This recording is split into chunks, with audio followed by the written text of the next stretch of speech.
Hello everyone. आज की हम इस वीडियो में आईपीओ के बारे में बात करेंगे। जिस आईपीओ जो कंपनी लॉन्च करने जा रही है 31 तारीख को, जो कंपनी का नाम है डीसीएक्स सिस्टम लिमिटेड। ठीक है। ये डीसीएक्स सिस्टम लिमिटेड कंपनी करती क्या है, आज हम इसके बारे में बात करेंगे। ठीक है। आज कंपनी को डीसीएक्स कंपनी करती क्या है, इसके फाइनेंशियल्स क्या हैं, पीई रेशो क्या है, कंपनी जो आईपीओ लेके आ रही है इस फंड का करेगी क्या कंपनी। ठीक है। आज कंपनी के ऊपर डेट कितना है, और कंपनी जो आईपीओ में लिस्टिंग गेन हमें मिलेगा नहीं मिलेगा इसमें, और भी कुछ छोटी मोटी चीज़ें इस कंपनी के बारे में बात करेंगे। ठीक है। फर्स्ट ऑफ ऑल, ये कंपनी जो आई थी हमारी 2011 में आई थी। 2011 में कंपनी, आप देख सकते हैं यहाँ पर कंपनियाँ 2011 में कंपनी आई थी। ठीक है। जो कमेंस हुआ था बिजनेस में। तो उसके बाद ये कंपनी जो काम करती है, मीन्स एरोस्पेस डिफेंस में काम करती है, मैन्युफैक्चरिंग इलेक्ट्रॉनिक सब सिस्टम में काम करती है, केबल्स में काम करती है। ठीक है। और सेकेंड में, इस कंपनी जो कंपनी का मॉडल है, यानी ये कंपनी जो इंडिया बेस्ड कंपनी नहीं है, कि ये जो कंपनी है आपको मैं दिखाता हूँ। ये कंपनी ऑल ओवर इंडिया में 26 कस्टमर है कंपनी के। फर्स्ट ऑफ ऑल, हम यहाँ पर देख सकते हैं कंपनी ने, आपको मैं इस कंपनी का रेड हेरिंग प्रोस्पेक्टस भी आपको लिंक दे दूंगा नीचे डिस्क्रिप्शन में, जिससे आपको पता लगे कि रेड हेरिंग होता क्या है, कि इसके अंदर कंपनी में क्या होता है कि सारी चीज़ें लिखी होती है। कंपनी इसके फंड का करेगी क्या, इतने कितना फंड किस चीज़ में यूटिलाइज करेगी, वो सारी चीज़ उसमें लिखी होती है। तो वो आपको मैं डिस्क्रिप्शन में लिंक दे दूंगा उसका। ठीक है। कंपनी आप यहाँ पर देख सकते हो 26 कस्टमर्स हैं, जिसमें आपका इसराइल भी है, यूनाइटेड स्टेट भी है, कोरिया भी, इंडिया भी है। It means company single country based नहीं है, यानी मतलब ऑल ओवर वर्ल्ड में काफ़ी जगह पर इसके हर तरीके से काम करती है। और प्लस पॉइंट ये है कि इस कंपनी के, आप यहाँ पर देख सकते हो 500 फॉर्चून कंपनीज भी इसकी कस्टमर्स हैं। मतलब जो 500 कंपनीज में आती है, जिसमें आपका भारत इलेक्ट्रॉनिक लिमिटेड आ गया, और भी दो तीन कंपनियां हैं, वो मैं अभी नाम बताऊंगा, अभी आपको इसके में सारी चीज़ बताऊंगा। ठीक है। उसके बाद आप दिखा सकते हो, नेक्स्ट नेक्स्ट जो बात आती है हम इस पे बात करेंगे। एक कंपनी जो मेन मेन काम क्या है इस कंपनी का, जिस बेसिस पे फर्स्ट ऑफ ऑल कंपनी का जो काम है, system integration in areas radar system, sensor, electronic वेयरवायर और मिसाइल्स एंड कम्युनिकेशन सिस्टम्स पे काम करती है, जो बेसिकली एक एरोस्पेस डिफेंस में काम चाहिए होते हैं इस चीज़ों में, इस कंपनी उस पर काम करती है। Second one is cables and wires पे काम करती है, जो भी एरोस्पेस डिफेंस में यूज़ होते हैं केबल्स वगैरह, उस पर काम करते हैं। लास्ट वन ये जो काम करती है company, supply assembly ready kits of electronic and electro mechanical parts, जो रेडीमेड किट्स वगैरह होती हैं उस पर काम करती है कंपनी। ठीक है। अब लेकिन last one, sorry last one नहीं, आपको मैं दिखाता हूँ कंपनी के फाइनेंशियल्स। यानी जो कंपनी के फाइनेंशियल्स हैं काफ़ी अच्छे हैं, बुरे नहीं है कंपनी के फाइनेंशियल्स। आप यहाँ पर देख सकते हो कंपनी के असेट्स नॉन स्टॉप कंटिन्यूसली बढ़ते गए हैं। कंपनी के असेट्स भी काफ़ी अच्छे हैं, कंपनी का रेवेन्यू भी काफ़ी अच्छा है।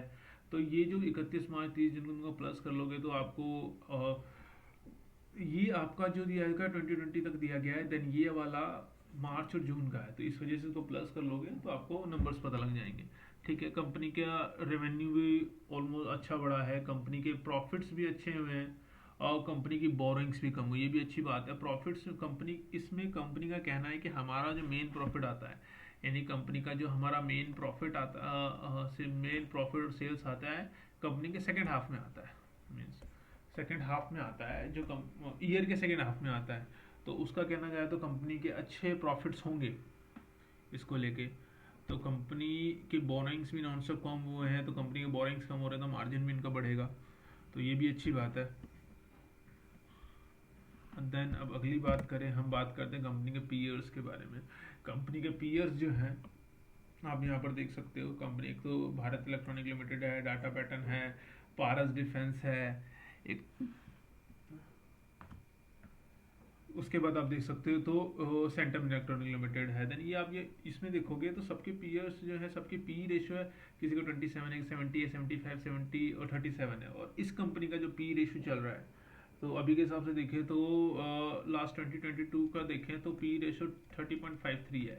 और अगर 2023 के ऑलमोस्ट मार्क उसको 2023 के लेवल को प्लस करें तो 90 हो जाता है पी रेशियो। पी रेशियो ये 90 इस वजह से हो जाता है, ऑन एन एवरेज की बात कर रहा हूँ मैं, ठीक है, इस वजह से, क्योंकि कंपनी जो कहती है कि हमारा सेल जो सेकंड हाफ में आता है उसकी वजह से, नहीं पीई रेशियो भी उसका ठीक है, ऐसा कोई बुरा नहीं है, इसके फाइनेंशियल्स भी अच्छे हैं कंपनी के, तो ये कंपनी एक अच्छी कंपनी होने वाली है एज पर डिफेंस में।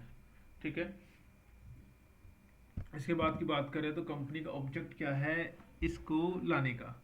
फर्स्ट ऑफ ऑल, ये जो कंपनी का ऑब्जेक्ट है, अपने बोरोइंग्स की रिपेमेंट करेगी, यानी जो भी कंपनी के बोरोइंग्स चल रहे हैं उसका रिपेमेंट करेगी in a full part of certain borrowings avail by the company. तो इससे कंपनी का क्या फ़ायदा होगा, एक तो कंपनी के मार्जिन बढ़ जाएंगे, ठीक है, तो बैलेंस शीट में इंटरेस्ट पे जो उन्होंने पे कर रही होंगी वो माइनस होकर बैलेंस शीट में प्रॉफिट प्लस हो जाएगा, तो वो भी कंपनी के लिए अच्छी बात है।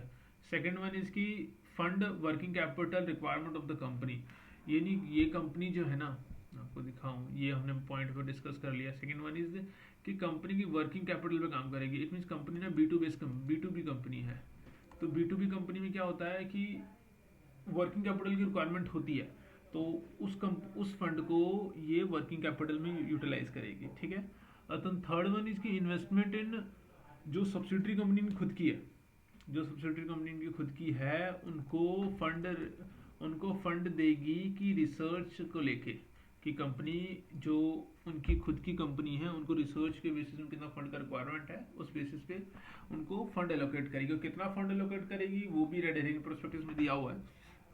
हाँ, आपके साथ मैं शेयर करूंगा कि उसको पढ़ना और अच्छे से समझना, तभी उसमें इन्वेस्ट करना। ठीक है, और लास्ट वन ये कि जनरल पर्पस में यूज़ होगा इस कंपनी का, जनरल पर्पस, जो भी ऑफिस के खर्चे, जो भी नॉर्मल एक कंपनी को चलाने का जनरल पर्पस यूज़ होता है उसके लिए। ठीक है, और कुछ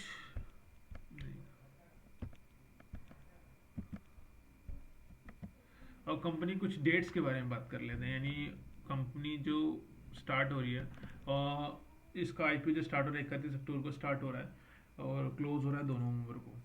ठीक है, और इसका अलॉटमेंट मिलेगा आपको 7 तारीख को, और जिसको भी अलॉटमेंट नहीं मिलेगा उनका पैसा 9 तारीख को रिफंड आ जाएगा ऑलमोस्ट, और आपके अकाउंट में शेयर क्रेडिट होंगे 10 नवंबर को, और लिस्टिंग डेट है 11 नवंबर को।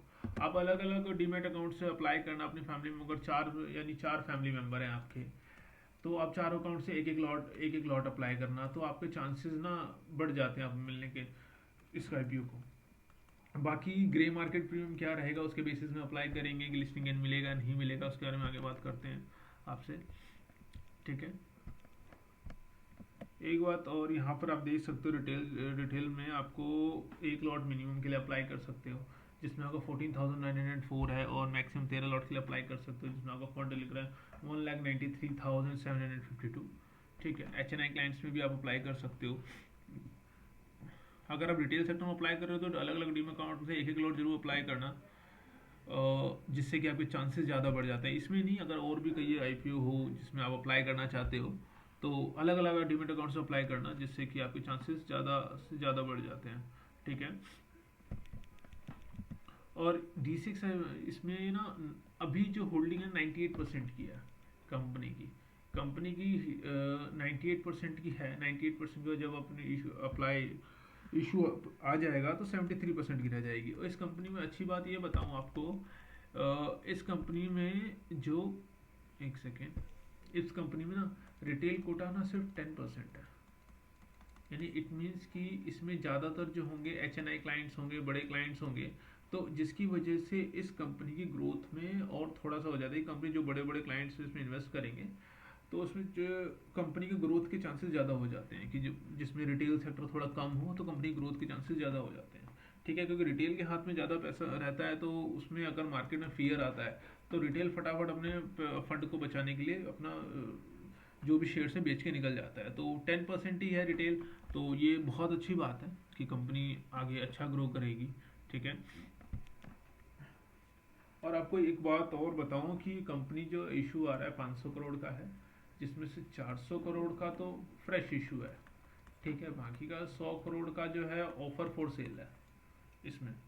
ठीक है, और कंपनी का कट ऑफ प्राइस 207, तो कट ऑफ प्राइस भी अप्लाई करो आप सारे। ठीक है, और जो कंपनी का ऑल ओवर इस कंपनी की बात करें, सब कंपनी अप्लाई करना चाहिए या नहीं करना चाहिए। ठीक है, company first of all, company का फर्स्ट ऑफ ऑल देखो, यहाँ पर आपको मैं दिखाता हूँ, एक second. First of all company का नेचर ऑफ बिजनेस,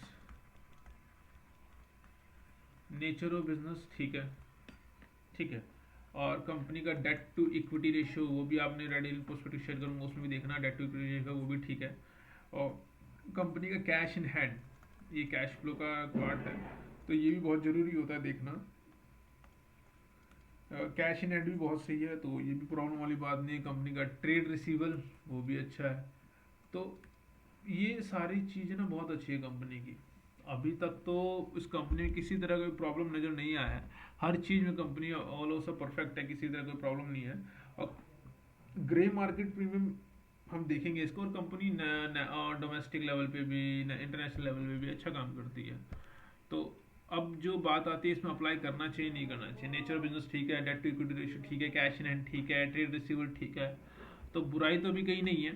और बाकी जब मार्केट जब ओपन होगी, इसका ग्रे मार्केट प्रीमियम क्या होगा, इसकी फुल फ्लेज वीडियो बनेगी जब आपका, इसका जो हम अप्लाई करेंगे ग्रे मार्केट प्रीमियम बेस पे अप्लाई करेंगे। ग्रे मार्केट अगर लिस्टिंग इन चाहते हो, तो आप लॉन्ग टर्म के लिए इन्वेस्ट करना चाहते हो, आपकी अलग थ्योरी है, ठीक है। ग्रे मार्केट प्रीमियम पर डिसाइड करेंगे इसमें क्या अप्लाई करना चाहिए या नहीं करना चाहिए, ठीक है। और एक बात और, इसमें NSE BSE दोनों में लिस्ट होगी, इस कंपनी को गवर्नमेंट का सपोर्ट मिलेगा, इस कंपनी को गवर्नमेंट सपोर्ट मिलेगा, जिससे कि ये कंपनी और भी अच्छी हो जाती है। पारस डिफेंस जैसे है, पारस डिफेंस भी है, और भी कंपनीज हैं, तो इसमें गवर्नमेंट सपोर्ट रहेगा कंपनी को, ठीक है। इसके पीयर्स भी हैं, लेकिन आपको इसमें लिस्टिंग गेन मिल सकता है। तो ग्रे मार्केट प्रीमियम देख के ही अप्लाई करना इसमें, एक एक लॉट के लिए। अगर रिटेल सेक्टर में अप्लाई करते हो तो एक एक लॉट के लिए जरूर अप्लाई करना, ठीक है। बाकी आपको मैं नीचे ट्विटर का लिंक दे दूंगा, उसे फॉलो कर लेना, जिससे कि आपको पता लगता रहे कि ग्रे मार्केट में क्या चल रहा है, अप्लाई करना चाहिए नहीं चाहिए, करना चाहिए। हो सके तो जब मार्केट का लास्ट डे होगा, जब इसका ओपनिंग का 2 नवंबर लास्ट डेट है, तो उस डेट में मैं एक वीडियो डाल दूंगा कि इसमें अप्लाई ग्रे मार्केट प्रीमियम की वजह से लिस्टिंग गेन मिलेगा नहीं मिलेगा इसमें, ठीक है। आपको 14,904 यानी 14,000,